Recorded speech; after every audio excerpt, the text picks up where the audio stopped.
Hey everyone, we just received a new box of knives from our friends at Sakai Kikumori. There's a lot of restocks in the box as well as some new knife shapes that we haven't seen before.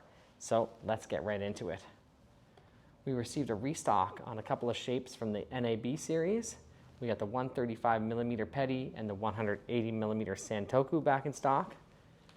These are really well received knives at our shop. They feature blue #2 steel core, stainless cladding, two-sheen finish, and nicely chiseled kanji on there. The bevels are super nicely polished, and they feature that yo handle with the little angled collar in there. The transition from the collar into the handle is perfect. Great fit and finish on these knives. Excellent gifts, as well as this Santoku makes a really nice kind of secondary line knife or a great all-purpose knife for that home chef. And the 135mm petty is nice and versatile for peeling fruit and doing some really minimal butchery work as well. We received a new knife shape in the V5 SB series, another really well-received yo-handled series here at the shop. The V5 SB has also a nice kind of hammered finish, polished cutting edge, and chiseled kanji in there. V5 is a kind of the little brother to VG10 steel. It's a little bit more ductile, but still nice and easy to sharpen and gets a really nice keen edge. We received a restock on the Nihonko series, 150mm petty, 210mm gyuto, and the 270mm Tsujihiki. We love these knives. They're very easy to sharpen, and the craftsmen take this SK carbon up a little bit higher on the Rockwell scale. Normally we see SK carbon kind of 59 or 58 on the HRC, whereas we find that these are more like 60 plus, 60, 61 on the Rockwell. So they take a nice keen edge, and they're very easy to sharpen. Great knives for our sharpening class here at the shop. We received a restock on a couple of BHAS knives. We got the 210mm gyuto as well as the 135mm petty. They have Aogame Super or blue super steel core, and these ones are also stainless cladding. These are Tosa knives. They cut really well. They're very sharp out of the box, and they have nice aesthetics. That nice kurouchi finish. It's also got some nice hammer kind of textured. It's more like a Nishiji kurouchi finish. Great food release, and they feature that ebony, mono ebony handle. We got a restock on one of our favorite honesuki. This is from the Gokujo lineup from Yoshikazu Tanaka and his son Yoshihisa at Tanaka Uchihomono.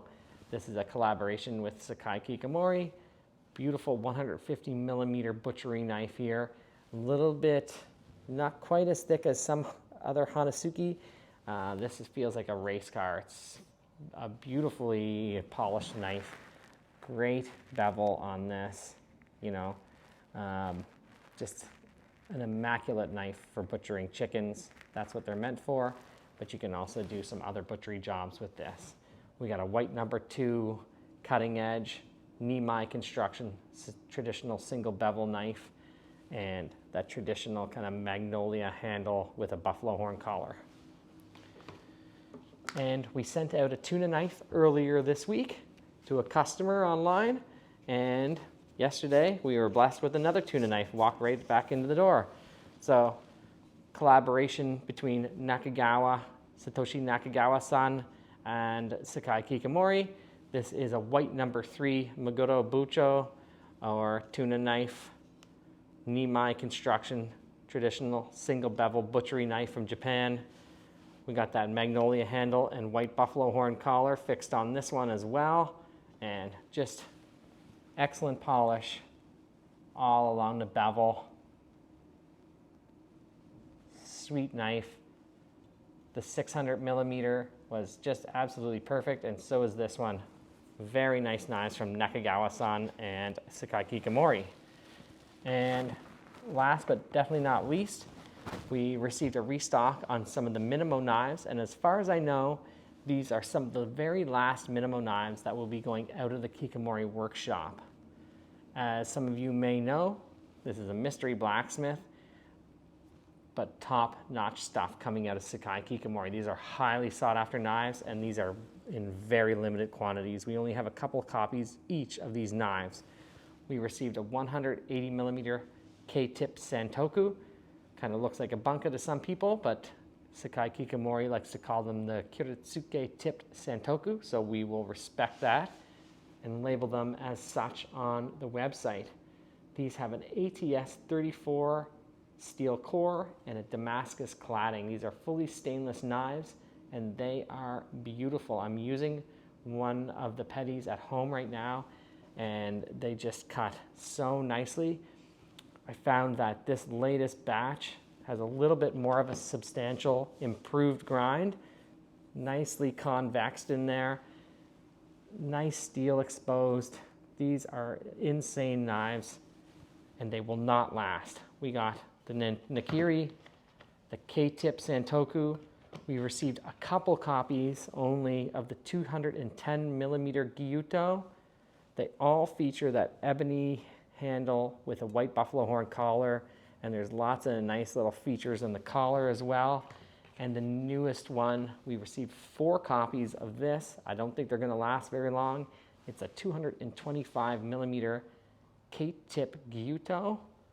Stunning knife. The grinds on these are, I would say, perfect. These are the top-notch products coming out of the Kikumori workshop.